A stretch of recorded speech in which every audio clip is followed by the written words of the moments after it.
Bonjour, nous sommes aujourd'hui chez ATC Group, précurseur dans le domaine éco-attitude et partenaire dans le domaine artistique et culturel, notamment avec les réalisations de Bismuth.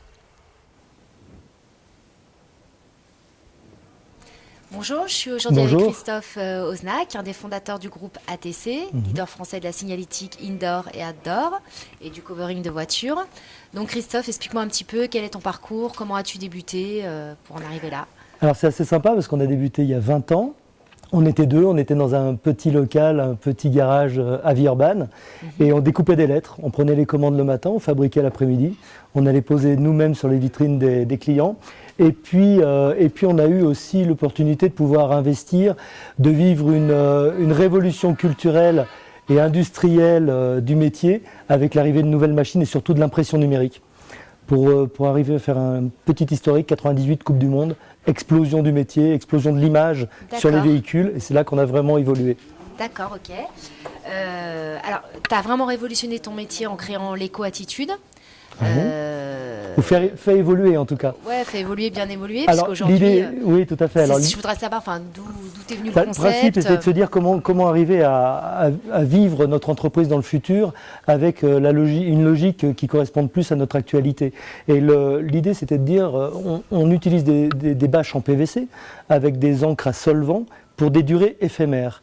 Donc, bien comment imaginer l'avenir autrement, avec moins d'impact sur l'environnement. Et là, on a fait une logique globale d'entreprise où on a arrêté d'utiliser des bâches PVC, on a utilisé des encres végétales, on a travaillé sur le tri sélectif, sur la gestion des déchets, et on a motivé tout le personnel dans cet objectif. Tu es leader européen aujourd'hui avec ça? Alors, dans l'éco-attitude aujourd'hui, heureusement, on commence à être suivi par quelques confrères, puisque là, il y a une vraie valeur ajoutée. Aujourd'hui, les appels d'offres, les grands appels d'offres européens ont un paragraphe lié au développement durable, donc ça nous donne raison. Mais maintenant, on n'est plus les seuls. Ça fait déjà 5 ans qu'on a lancé l'éco-attitude. On est quelques-uns maintenant à avoir pris conscience de notre impact environnemental.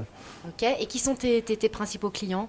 Alors, nos principaux clients, ça peut aller de la SNCF pour marquer les wagons jusqu'à la limite aux commerçants qui peuvent marquer leurs vitrines, aux grandes flottes de véhicules, aux moyennes flottes de véhicules, et puis tout ce qui est événementiel.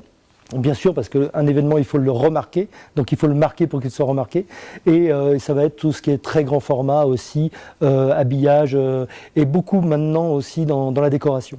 Beaucoup dans la décoration? Dans la décoration, que ce soit pour le particulier ou pour des événements.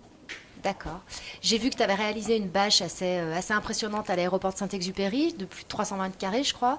Est-ce que tu as d'autres prouesses technologiques de ce genre en vue ou est-ce que actuellement, alors déjà, il faut dire que c'est une prouesse technique, surtout dans le sens où on est sur une tour de contrôle. Donc la problématique principale, c'est qu'on est sur une piste d'atterrissage. Donc là, on ne peut pas se permettre de mettre des produits qui ne vont pas tenir dans le temps ou qui risquent de créer un accident.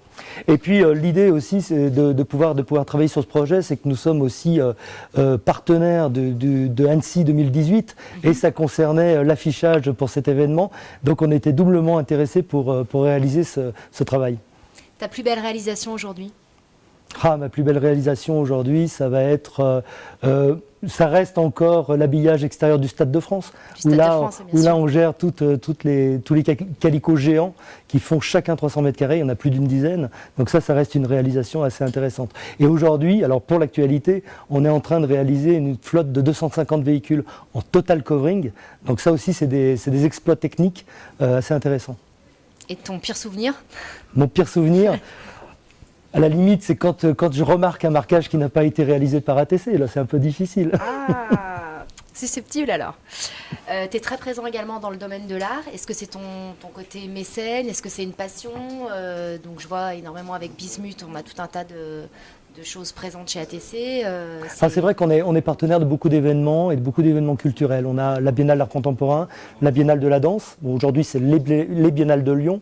On va être partenaire du Printemps de Pérouge, on va être partenaire des concerts de la Cité, aussi d'événements sportifs. Très impliqué dans tout ce qui est culture. Tout à fait. Et aussi, c'est issu de notre démarche environnementale, de notre démarche développement durable, l'idée aussi de donner accès à nos collaborateurs à des événements et des événements culturels. Ça ouvre un petit peu les possibilités, la réflexion et surtout l'esthétisme.